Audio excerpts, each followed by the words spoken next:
और supreme court के आदेश के बाद अजमेर में करीब 120 करोड़ की लागत से बनाए गए 7 वंडर्स और फूड कोर्ट को हटाने की कार्रवाई हो रही है। लेकिन सवाल ये कि क्या जनता की गाढ़ी कमाई को बर्बाद होने से पहले ही रोका नहीं जा सकता था? सवाल ये भी कि क्या अधिकारियों को इस बात की जानकारी नहीं थी कि इसके निर्माण में एनजीटी के नियमों की अनदेखी हो रही है? क्या कुछ ये पूरा मामला रहा, समझिए इस रिपोर्ट में। अजमेर के 7 वंडर्स पार्क पर चला बुलडोजर, फूड कोर्ट को भी किया गया धराशायी। आंखों के सामने ही करोड़ों रुपए हुए स्वाहा। अजमेर में अब 7 वंडर, फूड कोर्ट और महात्मा गांधी स्मृति उद्यान सिर्फ यादों तक ही सीमित रह गए हैं। जनता की गाढ़ी कमाई पर नगर निगम का बुलडोजर तब तक चला जब तक सभी स्मृति चिन्ह मिटा नहीं दिए गए।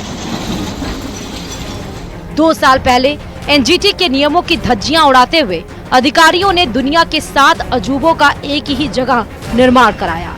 आरोप है कि जिस पैसे को स्मार्ट सिटी के तहत अजमेर के विकास के लिए दिया गया, अधिकारियों ने उसे 7 वंडर और फूड कोर्ट के निर्माण में लगा दिया।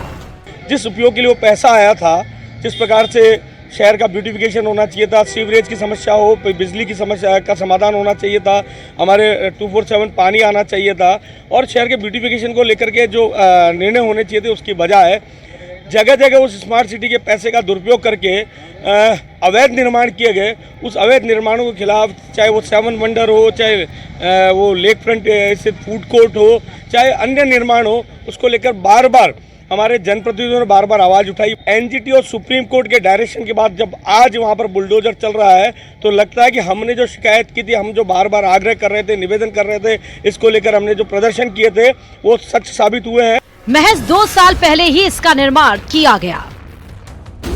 बताया जाता है कि 2021 में आना सागर के वेटलैंड एरिया को अनदेखा कर 7 वंडर का निर्माण किया गया। फूड कोर्ट के निर्माण से ग्रीन बेल्ट को नुकसान पहुंचा। नवंबर 2022 में इसका निर्माण काम पूरा हो गया, जिसके बाद फरवरी 2023 में यहां पर्यटकों की आवाजाही शुरू हो गई। अजमेर के आना सागर झील, वेटलैंड एरिया और ग्रीन बेल्ट में किए गए निर्माण को लेकर आज कार्रवाई की जा रही है।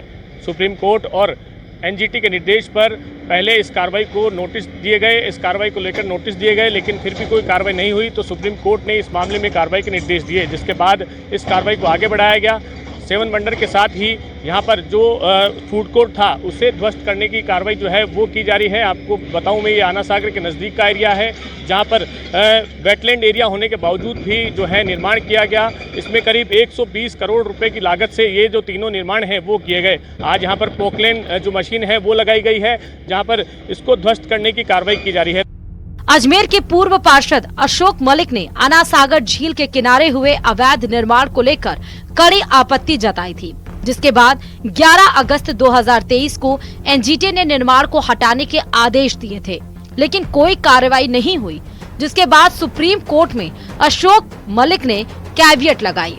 इस बीच 8 नवंबर 2023 को एडीए, कलेक्टर और सीएस की ओर से सुप्रीम कोर्ट से स्टे देने और एनजीटी के ऑर्डर खारिज करने के लिए याचिका दायर की, लेकिन सुप्रीम कोर्ट ने स्टे देने से इनकार कर दिया। अधिकारियों ने इस मामले में करोड़ों रुपए जो है वो यहाँ पर जो है जनता के पैसे यहाँ पर लगा दिए। तो आज जो है बड़े युद्ध स्तर पर इस कार्रवाई को अंजाम दिया जा रहा है। जो भवन थे उनको तोड़ा जा रहा है। ये स्मार्ट सिटी के फूड कोर्ट का एरिया है, जहाँ पर 2 बड़े बड़े बरामदे थे, करोड़ों रुपए की लागत से बनाए गए थे। आज उन्हें ध्वस्त किया जा रहा है। ये सुप्रीम कोर्ट के निर्देश के बाद यहाँ पर की जा रही है। इसके साथ साथ जो 7 वंडर हैं, वहाँ से भी स्टैच्यू ऑफ लिबर्टी को नीचे उतार लिया गया है और जो 7 अजूबे हैं उन पर जो है कार्रवाई यहाँ पर की जा रही है।